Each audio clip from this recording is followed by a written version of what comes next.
Right. ಈ ಅಂಕೋಲದ ದುರ್ಘಟನೆ ಏನು ಗಮನಿಸಿದ್ವಿ, ಅದೇ ರೀತಿಯಾದಂತಹ ಆತಂಕ ಈಗ ಸಕಲೇಶಪುರದಲ್ಲೂ ಕೂಡ ಕಾಡ್ತಾ ಇದೆ. ಸಕಲೇಶಪುರದಲ್ಲೂ ಕೂಡ ಗುಡ್ಡ ಕುಸಿತದ ಭೂತ ಆವರಿಸಿಕೊಂಡಿದೆ. ಚಲಿಸ್ತಾ ಇದ್ದ ಓಮ್ನಿ ಮೇಲೆ ಗುಡ್ಡ ಕುಸಿಯಲ್ಪಟ್ಟಿದೆ.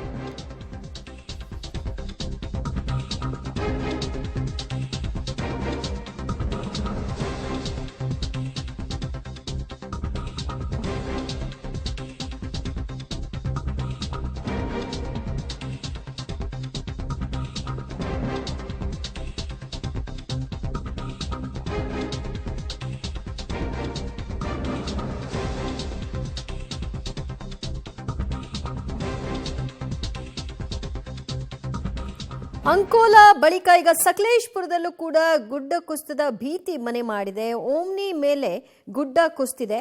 ಮಣ್ಣಿನಡಿ ಸಿಲುಕಿರ್ತಕ್ಕಂತಹ ಓಮ್ನಿ ಕಾರನ್ನ ಮೇಲಕ್ಕೆತ್ತುವಂತಹ ಕೆಲಸವೂ ಕೂಡ ಆಗ್ತಾ ಇದೆ. ಸಕಲೇಶಪುರದ ಶಿರಾಡಿಯ ಎತ್ತಿನ ಹಳ್ಳ ಬಳಿ ಈ ಘಟನೆ ಸಂಭವಿಸಿರೋದನ್ನ ನೀವು ನೋಡ್ತಾ ಇದ್ದೀರಿ. ಕಾರ್ನಲ್ಲಿದ್ದವರಿಗೆ ಸಣ್ಣ ಪುಟ್ಟ ಗಾಯಗಳಾಗಿರುವುದು ಈಗ ಗೊತ್ತಾಗ್ತಾ ಇದೆ. ಭೂಕುಸಿತದಿಂದ ಕೆಲ ಕಾಲ ವಾಹನ ಸಂಚಾರವೂ ಕೂಡ ಸ್ಥಗಿತವಾಗಿತ್ತು. ವಾಹನ ಸವಾರರು ಪರದಾಟವನ್ನ ಅನುಭವಿಸಬೇಕಾಯಿತು. ಮಣ್ಣು ತೆರವುಗೊಳಿಸ್ತಾ ಇದ್ದಾರೆ ಈಗ ಸದ್ಯ ಕಂದಾಯ ಇಲಾಖೆಯ ಸಿಬ್ಬಂದಿಗಳು. ಆ ನಂತರದಲ್ಲೇ ವಾಹನ ಸಂಚಾರಕ್ಕೆ ಅವಕಾಶ ಆಗುತ್ತೆ. ಸೊ ಸದ್ಯ ಆ ಗುಡ್ಡ ಕುಸಿತದ ಪರಿಸ್ಥಿತಿ ಹೇಗಿದೆ ಅನ್ನೋದನ್ನ ನೋಡ್ತಾ ಇದ್ರಿ. ಆದರೆ ಸಾವು ನೋವುಗಳಾಗಿಲ್ಲ, ಸಣ್ಣ ಪುಟ್ಟ ಗಾಯ ಆಗಿದೆ. ಹೇಗೋ ಪಾರಾಗಿದ್ದಾರೆ ಅನ್ನೋದೇ ಇಲ್ಲಿ ಅದೃಷ್ಟ ಅನ್ನಬಹುದು. ಸದ್ಯ ವಾಹನ ಸಂಚಾರಕ್ಕೆ ಅಡ್ಡಿಯಾಗಿದೆ. ಮತ್ತಷ್ಟು ಮಾಹಿತಿ ಪಡೆಯೋಣ ನಮ್ಮ ಪ್ರತಿನಿಧಿ ಶಶಿಧರಿಂದ. ಶಶಿಧರ್, ಗುಡ್ಡ ಕುಸಿತದ ಭೀತಿ ಯಾವ ರೀತಿ ಸಕಲೇಶಪುರದಲ್ಲಿ ಇದೀಗ ಆವರಿಸಿಕೊಂಡಿದೆ, ಇದರ ಪರಿಣಾಮಗಳೇನೆಲ್ಲ ಆಗ್ತಾ ಇದೆ?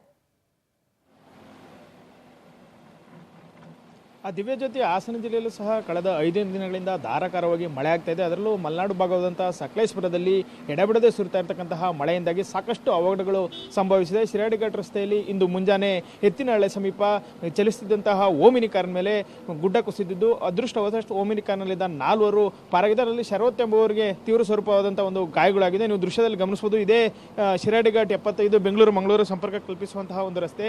ಈ ರಸ್ತೆ ಅಗಲೀಕರಣಕ್ಕಾಗಿ ಈಗ ಎರಡೂ ಬದಿಯಲ್ಲಿ ಏನು ಗುಡ್ಡಗಳನ್ನು ಕೊರೆಯಲಾಗಿದೆ. ಆ ಗುಡ್ಡ ಅತಿಯಾದ ಮಳೆಯಿಂದಾಗಿ ಈಗ ಕುಸಿದು ರಸ್ತೆಗಳಿಗೆ ಬರ್ತಾ ಇದೆ. ಗುಡ್ಡದ ಮೇಲೆ ಇರ್ತಕ್ಕಂತಹ ಬೃಹತ್ ಗಾತ್ರದ ಮರಗಳು ಸಹ ರಸ್ತೆಗೆ ಬರ್ತಾ ಇದೆ. ಇದೇ ರಸ್ತೆಯಲ್ಲಿ ಬೆಳಗ್ಗೆ ಓಮಿನಿ ಕಾರ್ ಮೇಲೆ ಮಣ್ಣು ಕುಸಿದಿತ್ತು.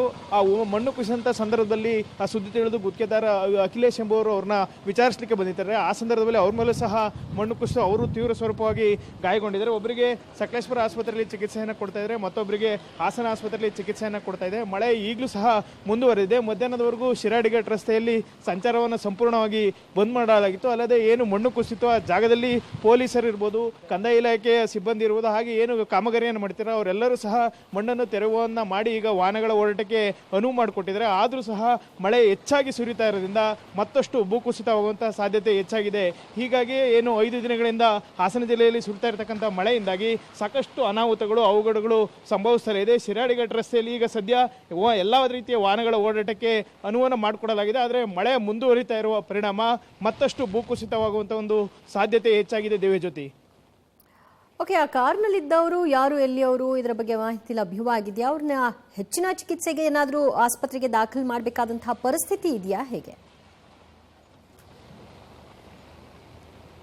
ದಿವ್ಯಜ್ಯೋತಿ, ಅವರೆಲ್ಲರೂ ಸಹ ಬೇಲೂರು ತಾಲೂಕಿನ ಬಿಕ್ಕೋಡು ಗ್ರಾಮದವರು ಅಂತ ತಿಳಿದು ಬಂದೆ. ಅವರೆಲ್ಲರೂ ಮಂಗಳೂರಿಗೆ ತೆರಳಿ ಶಿರಾಡಿಘಾಟ್ ಮಾರ್ಗವಾಗಿ ಬರ್ತಾ ಇರ್ತಕ್ಕಂಥ ಸಂದರ್ಭದಲ್ಲಿ ಎತ್ತಿನಹಳ್ಳಿ ಸಮೀಪ ಕಾರು ಕೆಟ್ಟು ನಿಂತಿದೆ. ಆ ಸಂದರ್ಭದಲ್ಲಿ ಅವರು ಕೆಳಗಿಳಿದಿದ್ದಾರೆ. ಇದೇ ವೇಳೆ ಭಾರಿ ಮಳೆಗೆ ಆ ಕಾರಿನ ಮೇಲೆ ಭೂಕುಸಿತವಾಗಿದೆ. ಅದೃಷ್ಟವಶಾತ್ ಯಾರಿಗೂ ಸಹ ಪ್ರಾಣಾಪಾಯ ಆಗಿಲ್ಲ. ಆದರೆ ಶರತ್ ಎಂಬುವರು ಏನು ಕಾರನ್ನು ಚಲಾಯಿಸ್ತಿದ್ರು ಅವರಿಗೆ ಸಣ್ಣ ಪುಟ್ಟ ಗಾಯಗಳಾಗಿದೆ. ಅಲ್ಲದೆ ಅಲ್ಲಿಗೆ ಬಂದಂತಹ ಗುತ್ತಿಗೆದಾರ ಅವ್ರನ್ನ ವಿಚಾರಿಸಲಿಕ್ಕೆ ಬಂದಂತಹ ಅಖಿಲೇಶ್ ಏನಿದ್ದಾರೆ ಅವ್ರಿಗೂ ಸಹ ಗಾಯಗಳಾಗಿದ್ದು. ಒಬ್ಬರಿಗೆ ಸಕಲೇಶಪುರ ಕ್ರಾಫರ್ಡ್ ಆಸ್ಪತ್ರೆ, ಮತ್ತೊಬ್ಬರಿಗೆ ಹಾಸನ ಜಿಲ್ಲಾ ಆಸ್ಪತ್ರೆಯಲ್ಲಿ ಚಿಕಿತ್ಸೆಯನ್ನು ಕೊಡಿಸಲಾಗ್ತದೆ. ಅದೃಷ್ಟವಶಾತ್ ಏನು ಅಂತ ಹೇಳಿದ್ರೆ ಅವರೆಲ್ಲರೂ ಸಹ ಪ್ರಾಣಾಪಾಯದಿಂದ ಪಾರಾಗಿದ್ರೆ ಸಂಪೂರ್ಣವಾಗಿ ಓಮಿನಿ ಕಾರು ನಜ್ಜುಗುಜ್ಜಾಗಿರ್ತಕ್ಕಂಥದ್ದು. ದಿವ್ಯಜ್ಯೋತಿ, ಥ್ಯಾಂಕ್ ಯು ಶಶಿಧರ್ ನಿಮ್ಮೆಲ್ಲ ಮಾಹಿತಿಗೆ.